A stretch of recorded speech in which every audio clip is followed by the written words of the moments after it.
Hi guys, welcome back to my channel और मेरा नाम है शिखा। आप भी मेरी तरह वृंदावन को बहुत मिस करते हैं, तो चलिए आपको मैं महाराष्ट्र के वृंदावन में लेके चलती हूँ।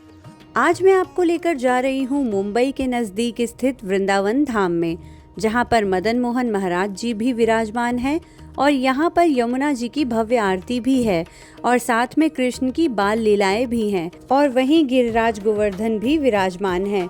तो चलिए सफर शुरू करते हैं मिनी वृंदावन यानी कि गोवर्धन इको विलेज का।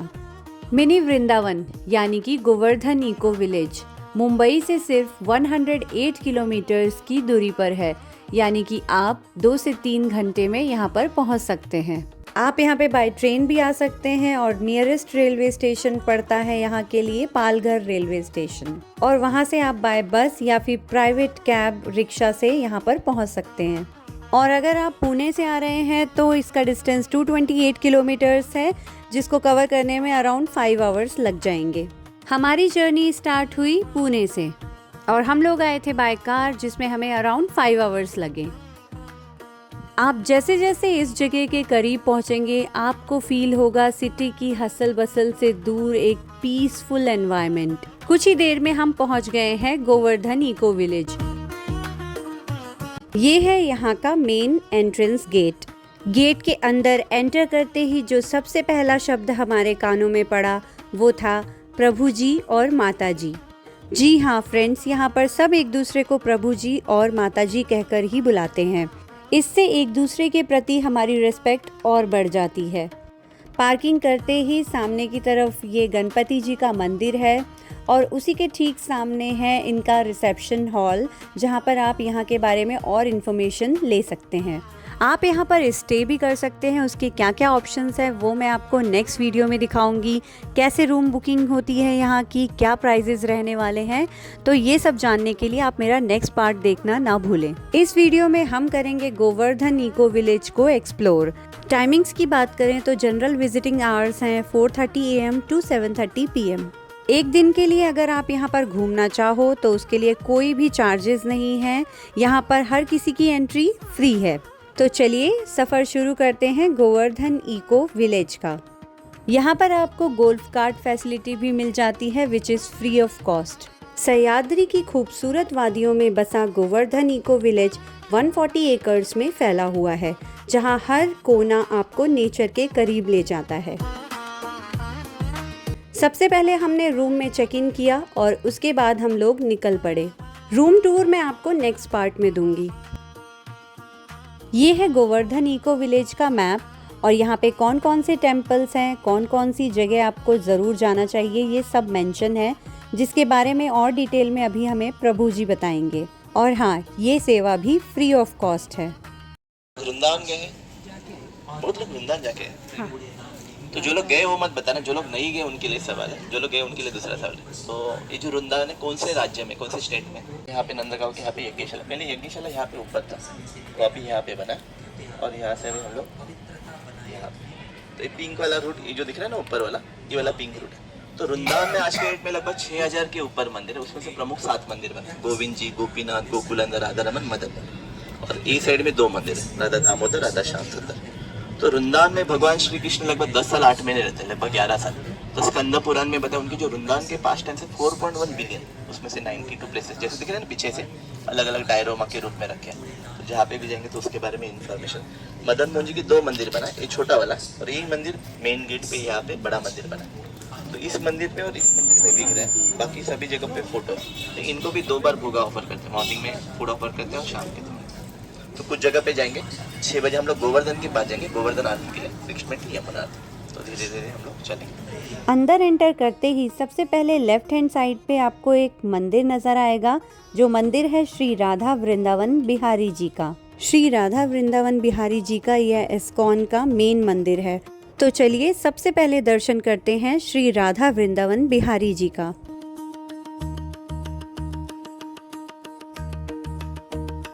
जब हम मंदिर के अंदर पहुँचे तो वहाँ भजन कीर्तन चल रहे थे और उस पल का एटमॉस्फेयर इतना डिवाइन था कि मंदिर में कदम रखते ही हमें चारों तरफ से एक अलग ही तरह की पॉजिटिव एनर्जी का एहसास होने लगा। यहाँ पर राधा और कृष्ण के साथ में श्री चैतन्य महाप्रभु जी की भी अति मनमोहक मूर्तियाँ विराजमान हैं।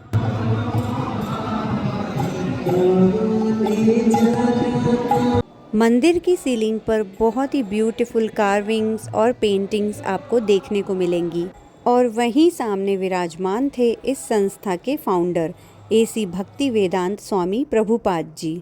उन्हें यहाँ इस तरह से स्थापित किया गया है कि वो सदैव श्री राधा वृंदावन बिहारी जी के दर्शन करते रहें।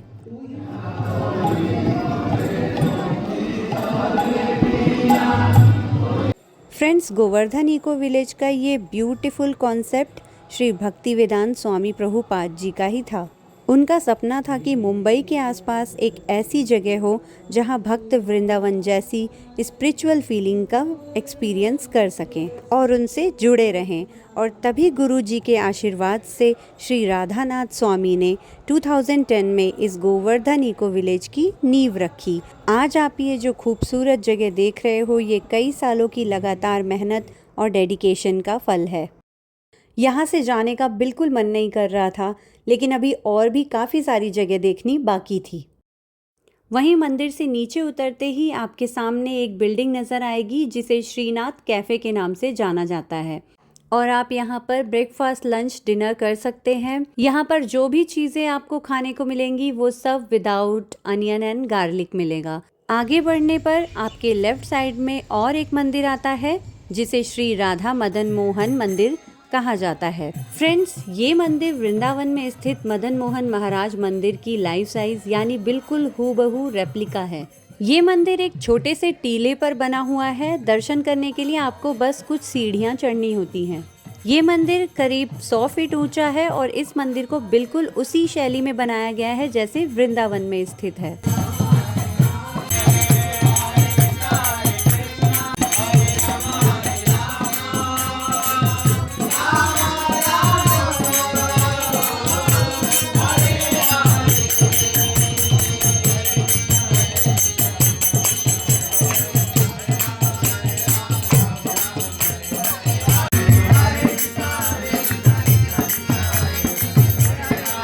मदन मोहन जी के दर्शन करके जैसे ही हम आगे की ओर बढ़े, हमने देखा हमारे राइट साइड में श्री यमुना घाट और शाम को होती है यहाँ पर आरती, जो कि मैं इस वीडियो में आपको दिखाऊंगी। श्री यमुना जी की आरती से पहले यहाँ पर होती है गोवर्धन जी की आरती।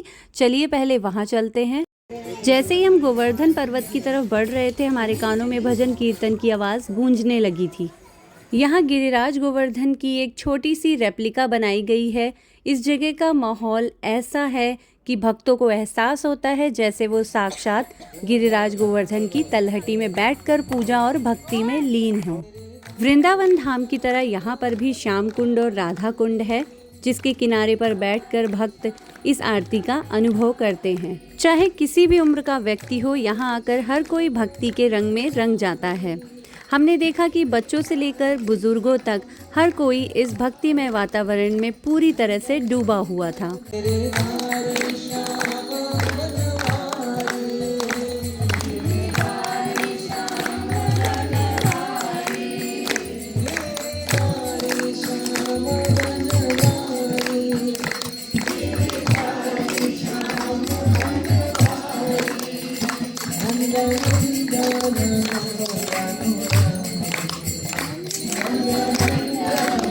आप जैसे ही बाहर की ओर आते हो, आपके सामने श्री कृष्ण की गोवर्धन लीला की एक अद्भुत झांकी आपको देखने को मिलेगी। गोवर्धन इको विलेज में श्री कृष्ण की लीलाओं से संबंधित वृंदावन, मथुरा, बरसाना, नंदग्राम, गोकुल आदि धामों की रेप्लिका बनाई गई है, जिससे हर समय आपको श्री कृष्ण के नज़दीक रहने का एहसास होता है। तो चलिए, यमुना आरती अटेंड करने से पहले हम करेंगे इन सभी जगहों के जल्दी से दर्शन। ये है श्री राधा दामोदर जी मंदिर, जो कि आता है वृंदावन में, और ये बिल्कुल ऐसे लग रहा था कि हम लोग वृंदावन के किसी मंदिर में जा रहे हैं। सेम रेप्लिका बनाया गया है। इवन आप अगर फ्लोरिंग देखेंगे ना, तो वो भी सेम वृंदावन की तरह ही आपको फील देगा।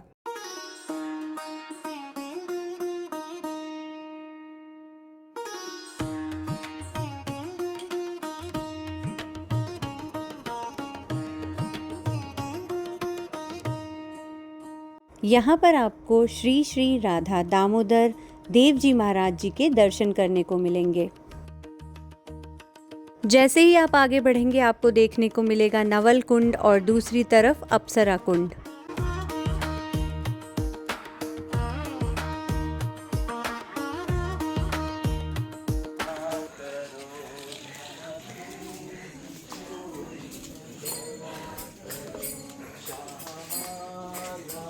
अब हम एंटर कर रहे हैं बरसाना में।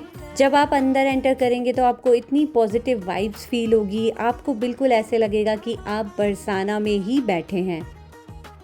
आप यहाँ पर श्री कृष्ण जी की कई सारी जो है लीलाएं देख सकते हैं, जैसे कि ये धेनुकासुर का वध और ये कालिया घाट, पूतना वध और ये है रावल गांव।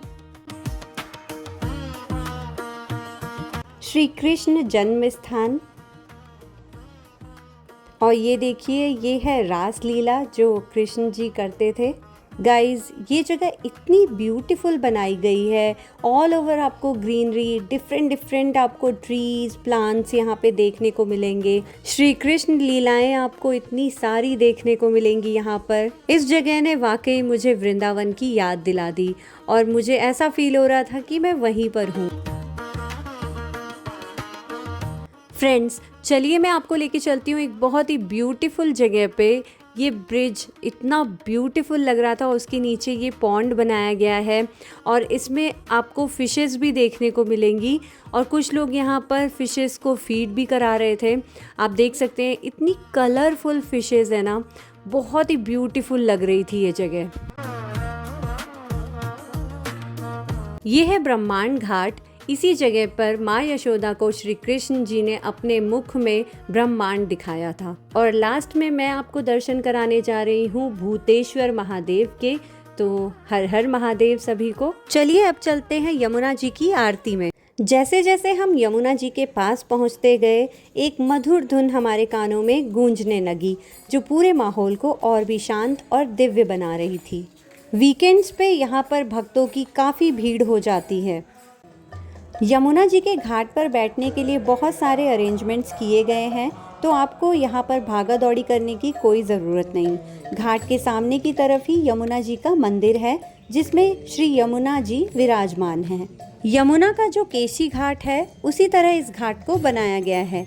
जैसे जैसे आरती की शुरुआत हो रही थी ऐसे लग रहा था मानो पूरा वृंदावन ही यहाँ पर आ गया हो। जैसे भव्य आरती वृंदावन में होती है उसी तरह की भव्य आरती का आयोजन गोवर्धन इको विलेज के इस मिनी वृंदावन में किया जाता है। तो यदि आप वृंदावन किसी कारण से नहीं जा पा रहे हो तो आपको यहाँ पर तो ज़रूर आना चाहिए।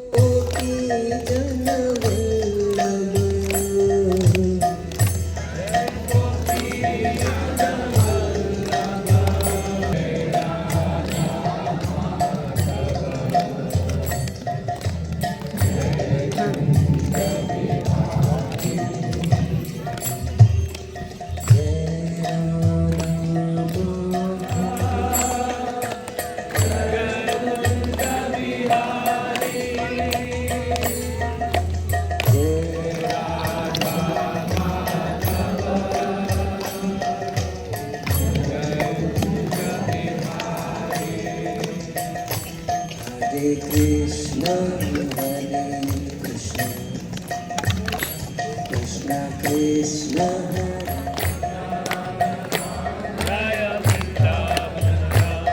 Hare Radhe Shyam, Radhe Shyam, Radhe Shyam, Jai Radhe Shyam.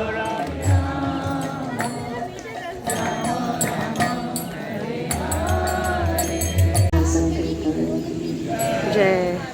Thank you very much. Yamuna ji की आरती में लगभग 15 to 20 मिनट्स लगते हैं। 7:30 यहाँ का क्लोजिंग टाइम है, तो मोस्टली लोग यमुना आरती के बाद घर चले जाते हैं।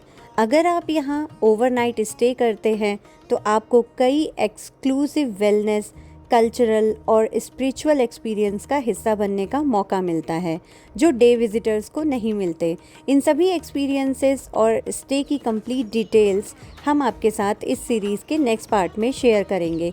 तो उसे मिस मत करिएगा। Room booking also include access to Govinda's cafe, जहाँ पर आपको मिलेगा vegetarian prasadam without onion and garlic. इस कैफ़े का सेटअप बहुत ही ब्यूटीफुली करा गया है और यहाँ पर हमने किया अपना डिनर। अब मिलते हैं आपसे मॉर्निंग में। Good morning guys. आज की सुबह गोवर्धन इको विलेज में हुई और सच कहूँ तो यहाँ की शांति और फ्रेश एनवायरनमेंट की वजह से हमें बहुत ही अच्छी और सुकून भरी नींद आई। फ्रेश होकर हम ब्रेकफास्ट के लिए निकल गए।